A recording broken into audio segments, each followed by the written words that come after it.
Hello, traders. FX Pip Collector here. Today is Sunday, April 27th, and I'm going to be analyzing the US dollar yen. If you haven't done so already, definitely do check out my free Discord channel, which is linked out here in the corner at the end of the video. And make sure to check out my website, fxpipcollector.com. Watch the video on the home screen to learn more.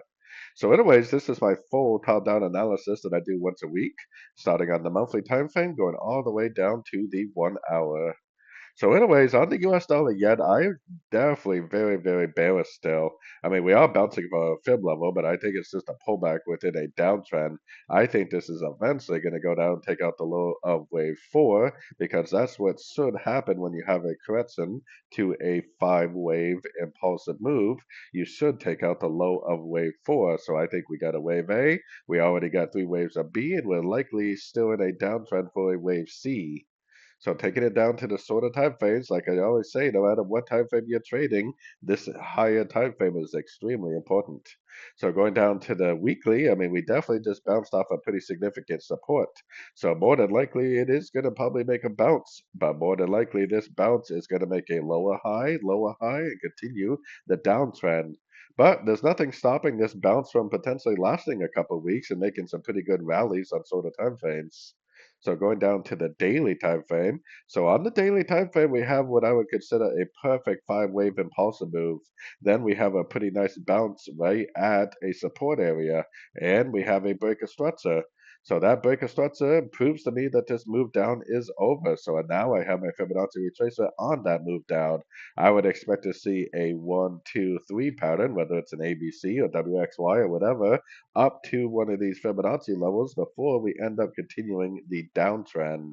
So more than likely, we are in a correction to the last 5 waves down, which more than likely will probably last all week long. So going down to the shorter time frames, this is definitely a trend. This is not like a complete correction. This is only a wave A of a correction, which it might not even be over yet. It could drift up more.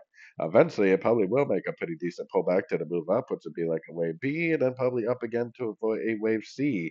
I still think that the 50 and the 61 are the most likely scenarios because that's where we have a lot of support and resistance in the past. So I think that this is probably at least all week long going to make some sort of an ABC correction, potentially before it ends up continuing the higher time frame downtrend. So going down to the 1 hour time frame, we are still in a wave A. Until we get a break of structure to the downside, we are cannot say that the wave A is over. There's nothing stopping this thing from continuing up. So we are definitely still in the uptrend for the wave A. Once we do get a break of structure to the downside, that should tell us the wave A is over, that we're in the wave B. A wave B would be a correction to the whole wave A. So once the wave A is over, we'll throw a Fibonacci retracement on the whole wave A, and we'll look for an Elliot wave corrective pattern to finish off the wave B, and then eventually back up for wave C, just like what I was showing on the 4 hour time frame. But just keep in mind, there's really no proof whatsoever that the wave A is over. There's really nothing stopping this from going up even more.